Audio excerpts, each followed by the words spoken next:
గీతం కాలేజీకి 54 ఎకరాలు కేటాయించడంపై వామపక్ష పార్టీలు పెద్ద ఎత్తున ఆందోళన చేపట్టారు. మరీ ముఖ్యంగా ఈ రోజు కౌన్సిల్ సమావేశాల్లో దీన్ని తీసుకురావడంపై అయితే మాత్రం తీవ్ర స్థాయిలో ఆందోళన చేస్తున్నారు. ఇదే అంశానికి సంబంధించి వామపక్ష పార్టీ నేతలు ఉన్నారు, వాటిని అడిగి తెలుసుకునే ప్రయత్నం చేద్దాం. నమస్తే సార్. 54 ఎకరాలు ఏదైతే వాళ్ళకి కట్టబెట్టాలని చూస్తూ జీవీఎంసీలు ఇవాళ కౌన్సిల్ లో తీర్మానం చేయాలని చూస్తున్నారు, దీన్ని ఎలా చూస్తారు? చాలా అప్రజాస్వామ్యం అండి. చరిత్రలో ఎప్పుడూ లేకుండా జీవీఎంసీ కౌన్సిల్లో ప్రజాప్రతినిధులు తప్ప, కార్పొరేటర్లు తప్ప, మీడియా మిత్రులు కానీ పత్రికా విలేకరులు కానీ లేకుండా జరిపే సమావేశం ఇది చరిత్రలో ఉండిపోద్ది. మీడియాకు కూడా అనుమతి లేదంట, వాళ్ళు చెప్పింది రాసుకోవాలట. కేవలం విశాఖపట్నం రూరల్ మండలం గీతం కాలేజీకి ఎండాడ రుషికొండలో ఉన్నటువంటి 54 ఎకరాల 79 భూమి క్రమబద్ధీకరించి ఆయనే చెప్తున్నాడు దాదాపు 20 సంవత్సరాల నుండి మా ఆక్రమణలో ఉందని. ఆక్రమణ అంటే భూకబ్జాదారుల మీద పీడీ యాక్ట్ పెట్టి బొక్కలో దోయాల్సింది పోయి వీళ్ళేం క్రమబద్ధీకరణ చేస్తున్నారు. రెగ్యులైజేషన్ కోసం ఈ రోజు ఈ సమావేశం పెట్టారు. అది కూడా అయిపోతుంది, టర్మ్ జీవీఎంసీ టైం అయిపోతుంది. ఈలోగానే రెగ్యులైజేషన్ చేసుకుంటే బాగుంటుందని. ఆయనేమో ముఖ్యమంత్రి గారికి బామ్మరి అల్లుడు, ముఖ్యమంత్రి గారి కుమారుడికి మా ఎంపీ గారు తోడల్లుడు. అంటే వీళ్ళేంటి, ఎలాగైనా ఈ భూములు కాజేయడానికి. గీతం చరిత్రే కబ్జాల పర్వం. ఉన్నటువంటి 100% భూముల్లో 20% భూములు మాత్రమే జిరాయితీ, తక్కిన 80% భూములు కూడా ప్రభుత్వ భూములు ఇలాగ ఆక్రమణ చేసినవే. వాటిని దపదపాలుగా రెగ్యులేట్ చేసుకున్నారు. ఈ రోజు 55 ఎకరాలు, సుమారు 55 ఎకరాలు భూమి బహిరంగ మార్కెట్లో 5,000 కోట్ల రూపాయలు ఉంటుంది. ప్రభుత్వ మార్కెట్ ధర ప్రకారం 2,000 అంటున్నారు. ఎవరిని అడిగి మీరు రెగ్యులేట్ చేస్తున్నారు? ప్రతిపక్షంలో ఉన్నప్పుడేమో వైసీపీ అధికారంలో ఉన్నప్పుడు దసబల్లా భూములు తినేసిందని గగ్గోలు పెట్టారు. విజయసాయి రెడ్డి మొత్తం భూములన్నీ కాజేశాడు అన్నారు. స్వామీజీకి భూములు ఇస్తే క్యాన్సిల్ చేయించారు. అంటే మీకు ఒక న్యాయం, మీ బంధువులకు ఒక న్యాయం, మీ కుటుంబీకులకు ఒక న్యాయం, మీ పార్లమెంట్ సభ్యులకు ఒక న్యాయం, సామాన్య ప్రజలకు ఒక న్యాయం. ఎక్కడైనా 40 గజాల్లో పేదవాడు ఇల్లు వేసుకుంటే, పాకి కట్టుకుంటే ఆగ మేఘాల మీద వచ్చి తొలగించే రెవెన్యూ అధికారులు ఈ కబ్జా కనబడటం లేదా? 55 ఎకరాల కబ్జా కనబడటం లేదా? ఇది పచ్చి మోసం కాదా? వెంటనే ఈ రోజు జీవీఎంసీలో 15 అంశంగా పెట్టినటువంటి ఈ గీతం భూములు రెగ్యులైజేషన్ ఎజెండాలో తీసేయాలి. ఆ భూములు స్వాధీనం చేసుకోవాలి, ప్రభుత్వ ప్రజా అవసరాలకి ఉపయోగించాలి. అప్పుడు మాత్రమే మీరు ఆంధ్రప్రదేశ్లో 6 కోట్ల మంది ప్రజల సౌకర్యం కోసం ప్రభుత్వాన్ని నడుపుతున్నట్టు ప్రజలు విశ్వసిస్తారు. లేకపోతే మీరు ఇష్టం వచ్చినట్టు భూ కబ్జాల కోసమే మీరు ఎన్నికయ్యారని ప్రజలు భావిస్తారు. అంటే ఇప్పుడు గీతం కాలేజీలో ఫ్రీగా ఏమైనా విద్య చెప్తున్నారా? ఎందుకు కేటాయించారు? ఆయనే చెప్పాడు. ఎంపీ గారు, పార్లమెంట్ సభ్యుడైనటువంటి భరత్ గారే చెప్పారు, నా విశ్వవిద్యాలయంలో పేద విద్యార్థులకు చోట్లేదు, ధనవంతులకి డబ్బులు ఉన్నటువంటి వాళ్ళకి మాత్రమే మా దగ్గర విద్య, నాణ్యమైన విద్య ఇస్తాం, ఉద్యోగాల గ్యారంటీ అని ఆయనే చెప్పినప్పుడు ఆయనకి ఎందుకు ఇవ్వాలి? ఈ విశాఖ నగరంలో ఉన్న ఆంధ్ర విశ్వవిద్యాలయాన్ని సర్వనాశనం చేసి గీతమేమో బాగుపడేటట్టు చేసే ఉద్దేశం. ప్రభుత్వ రంగంలో ఉన్నటువంటి విశ్వవిద్యాలయాలకేమో నిధులు ఇవ్వరు, అధ్యాపకులు పెట్టరు. ఇటువంటి విశ్వవిద్యాలయాలకేమో భూములు క్రమీకరణ చేస్తారు, రెగ్యులైజేషన్ చేస్తారు. ఇది అప్రజాస్వామ్యం. దీన్ని సిపిఐగా మేము పూర్తిగా వ్యతిరేకిస్తున్నాం. మీకు చిత్తశుద్ధి ఆ 55 ఎకరాలు స్వాధీనం చేసుకొని ప్రభుత్వ ప్రజా అవసరాలకు ఉపయోగించాలని మేము డిమాండ్ చేస్తున్నాం. మీరు చెప్పండి, ప్రభుత్వం, కూటమి ప్రభుత్వం ఇప్పుడు ఉన్నది, లాస్ట్ టైం ఏదైనా భూ వ్యవహారాలు జరిగితే పవన్ కళ్యాణ్ స్పందించేవాళ్ళు, ఇప్పుడు డిప్యూటీ సీఎం గా ఉన్నటువంటి వ్యక్తి, వీటి మీద మాట్లాడకపోవడాన్ని ఎలా చూస్తారు? అంటే ఈయన ప్రశ్నించడానికే నేను ఉన్నానని చెప్పారు ఎన్నికల ముందు. అధికారంకి వచ్చిన తర్వాత కూటమి ప్రభుత్వం 164 సీట్లు వచ్చిన తర్వాత పవన్ కళ్యాణ్ ప్రశ్నించే తత్వమే పోయింది. ఈరోజు జూ వెళ్ళారు. నిన్న ఆయన జూలోకి వెళ్ళి వాళ్ళ అమ్మగారు పుట్టినరోజు కాబట్టి 2 యానిమల్స్ ని ఈ సంవత్సరం అంతా కూడా నేనే దత్తత తీసుకుంటున్నానని చెప్తున్నారు. మరి ఇంత భూమి అనేది విశాఖపట్నంలో కబ్జాకు గురైంది. దాని మీద కనీసమైన ప్రశ్నించే తత్వం అనేది దీని మీద మాట్లాడలేదు. ఏదైతే ఈరోజు భరత్ గారు గతంలో ఉన్న గవర్నమెంట్ ఉండేటప్పుడు ఆ గోడ అనేది గత గవర్నమెంట్ అనేది పగలగొట్టింది. ఇప్పుడు ఏదైతే 54 సెంట్ల 54 ఎకరాల 79 సెంట్లు ఉందో, ఈ సెంట్లు ఆ భూమి ఆ గోడను పగలగొడితే గగ్గోలు పెట్టాడు తెలుగుదేశం వాళ్ళు. అంటే వీళ్ళంతా నిరంకుశం పాలన చేస్తున్నారు. మరి ఇప్పుడు ఏమవుతుందండి?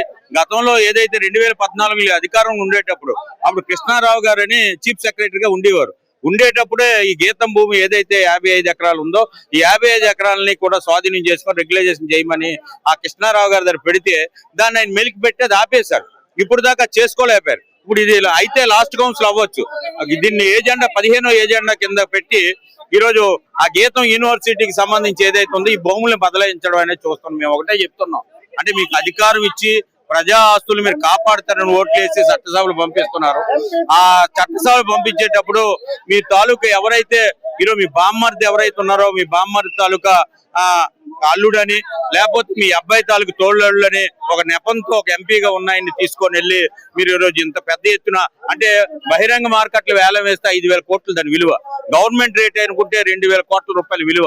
అంత విలువైన భూమిని ఈరోజు ఇంత పెద్ద ఎత్తున మీరు గీతం యూనివర్సిటీకి కట్టడం అనేది చాలా దుర్మార్గమైన చర్య. మేము ఒకటే అడుగుతున్నాం భర్త గారిని, మీరు అక్కడ ఎవరైనా ఇంజనీరింగ్ సీట్ కావాలంటే కనీసం ఆయన ఫ్రీగా ఇస్తున్నారా? 4,50,000 ఇంజనీరింగ్ కడితే గానీ మీరు పేమెంట్ సీట్ ఇవ్వట్లేదు. ఈరోజు డాక్టర్ సీట్ కావాలనుకుంటే 1,50,000 రూపాయల దాకా ఈరోజు కడితే గానీ అక్కడ సీట్లు వచ్చే పరిస్థితి లేదు. మరి అలాంటప్పుడు ఇన్ని భూములు అనేది మీకు ఎందుకు ఇవ్వాలి? మీకు అంటే మీరేదో ఫ్రీగా ఆ వైద్యం విద్య అందిస్తున్నారంటే కొన్ని ఫ్రీగా ప్రభుత్వం అనేది బదలా చేయించింది అనేది అనడానికి. రెండోది, ఎన్నికల ముందు మీరు హామీ ఇచ్చారే మేము అధికారంలోకి వస్తే మరి అర్బన్ లో 2 సెంట్లు గ్రామాల్లో 3 సెంట్లు అన్నారు. ఆ 2 సెంట్ల భూమి అట ఏదైతే ఇప్పుడు 55 ఎకరాలు ఉందో ఆ ఎకరాల్లో ఇవ్వండి. పేదవాళ్ళు చిన్న గుడిసేసుకుంటే అది అసైడ్ భూమి అని లేదా అది దానికి సంబంధించి గడ్డ వారన్ ఉంది లేదా చెరువు పక్కన ఉంది ఇలాగ ఏవో ఒకటి అనేది చెప్పి అవి తొలగిస్తున్నారు. ఆపరేషన్ లంగ్స్ పేరు మీద చిన్న చిన్న బడ్డీలు చిన్న చిన్న గుడిసెలు వేసుకుని కూడా తొలగించారు. ఇంత పెద్ద ఎత్తున ఇన్ని వేల కోట్ల రూపాయలు విలువ చేసే భూమిని మీరు గీతం యూనివర్సిటీకి ఎలా కట్టబడతారని కూటమి ప్రభుత్వాన్ని ప్రశ్నిస్తున్నాం. సిపిఐగా దీన్ని వెంటనే స్వాధీనం చేసుకొని ప్రభుత్వ అవసరాలకు వాడాలి. లేకపోతే మీరు ఏదైతే గతంలో హామీ ఇచ్చారో ఆ అర్బన్ లో 2 సెంట్లు ఇస్తానన్నారో ఆ సెంట్లు భూమి అనేది మీరు ప్రజలకి పంచిపెట్టాలని సిపిఐగా డిమాండ్ చేస్తాం. ప్రభుత్వం ఈ విషయాన్ని వెనక్కి తీసుకోకపోతే మీ కార్యాచరణ ఏ విధంగా ఉండబోతోంది? ప్రభుత్వం అనేది ఖచ్చితంగా ఏదైతే శ్రీభరత్ అనేది ఆక్యుపై చేసుకున్నా అలాగే భూ కబ్జా చేసిన 54 ఎకరాల 79 సెంట్లు అనేది రాష్ట్ర ప్రభుత్వం వెంటనే స్వాధీనం చేసుకోవాలి. శ్రీభరత్ను అరెస్ట్ చేయాలనేసి కేసు పెట్టాలనేసి ఈ రోజు సిపిఐ పార్టీగా మేము డిమాండ్ చేస్తా ఉన్నాం.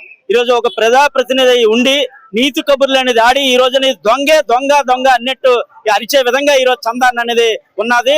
శ్రీభరత్ అనేది ఒక రియల్ ఎస్టేట్ వ్యాపారిగా ఒక అధినేతగా ఈ రోజు రాష్ట్ర ప్రభుత్వంలో ఒక ప్రజాప్రతినిధిగా ఉండి ఈ రోజు అనేది భూ కబ్జాలకు పాల్పడడం అనేది అందరం క్షమించడానికి నేరం.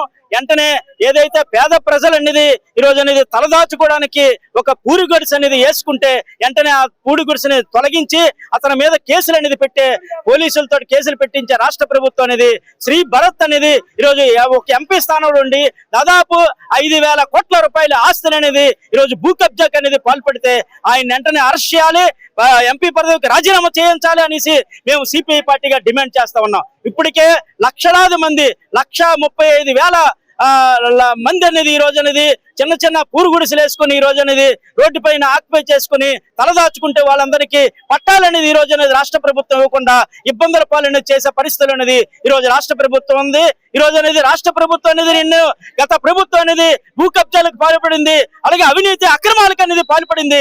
వెంటనే మేము వస్తే నీతివంతమైన పాలన అనేది అందిస్తామనేసి ఈ రోజు చంద్రబాబు నాయుడు గాని అలాగే పవన్ కళ్యాణ్ గాని నేను ప్రశ్నిస్తాననేసి చెప్తున్న పవన్ కళ్యాణ్ గాని నోరు మూసుకునే పరిస్థితి అనేది ఈ రోజు దాపరించింది. వెంటనే ప్రజల పక్షాన ప్రజల ఆస్తులైన వెంటనే కూడా రాష్ట్ర ప్రభుత్వాన్ని భూములన్నీ కూడా స్వాధీనం చేసుకోవాలి, శ్రీభరత్ మీద అరెస్ట్ చేయాలనేసి మేము డిమాండ్ చేస్తా ఉన్నాం. రెండో పక్క అనేది ఒక ప్రజాప్రతినిధి ఉండి ఈ రోజు అనేది ప్రజలకి నువ్వు ఏమని సమాధానం చెప్తావు? భూ కబ్జాలకు అనేది ఈ రోజు పాల్పడండి అనేసి ఈ రోజు మెసేజ్ ఇస్తావా శ్రీభరత్ అనేసి ఈ రోజు సిపిఎం పార్టీగా అడుగుతున్నాం. ఈ రోజు ప్రత్యేకంగా ఒక కౌన్సిల్ అనేది జీవీఎంసీ అనేది కార్పొరేటర్ అనేది ప్రజలందరూ ఎన్నుకున్న కౌన్సిల్ అనేది ఈ కౌన్సిల్ లో మీడియాను కూడా అనుమతించకుండా దొంగతనంగా ఈ రోజు క్రమబద్ధీకరణ చేయడానికి అనేది ఈరోజు చూస్తా ఉన్నారు. అది క్షమించిన నేరం. వెంటనే ఈరోజు ఈ పనికిమాలిన చర్యను అనేది విత్డ్రా చేసుకోవాలని రానున్న కాలంలో లేకపోయిన ఎర్ర జెండా అనేది ఆ భూముల్లో అనేది ఎర్ర జెండాలు పోతాం, ఖచ్చితంగా భూముల్లోకి వెళ్తాం, ఇది పేద ప్రజలకు పంచుతామని సందర్భంగా మేము ఎర్ర జెండాగా మేము తెలియజేస్తా ఉన్నాం. చూడొచ్చు, ఏదైతే కౌన్సిల్ తీర్మానానికి సంబంధించినంత వరకు జీవీఎంసీ కౌన్సిల్ ఏర్పాటైనటువంటి నేపథ్యం, కౌన్సిల్ సమావేశం జరుగుతున్నటువంటి నేపథ్యంలో ఏదైతే 15వ అంశంగా ఉంటూ గీతం కాలేజీకి 54.74 ఎకరాలు ఏదైతే చేయాలనుకున్నారో దానికి సంబంధించినంత వరకు కూడా పూర్తి స్థాయిలో వామపక్ష పార్టీలు వ్యతిరేకిస్తా ఉన్నాయి. దీనికి సంబంధించినంత వరకు పెద్ద ఎత్తున ఆందోళన జరుగుతుంది. ఎప్పటికైనా రాష్ట్ర ప్రభుత్వం దీని మీద స్పందించి ఏదైతే క్రమబద్ధీకరించాలనుకుంటున్నటువంటి భూముల్ని వెనక్కి తీసుకోవాలంటూ కూడా పెద్ద ఎత్తున ఆందోళన చేస్తున్నటువంటి పరిస్థితి కనిపిస్తుంది. లేకపోతే ఖచ్చితంగా వామపక్ష పార్టీలు ఈ మరింత ఉద్యమాన్ని ఉధృతం చేస్తామని కూడా తెలుపుతున్నారు. కెమెరా పర్సన్ నారాయణతో భరత్, యూటీవీ విశాఖ నుంచి.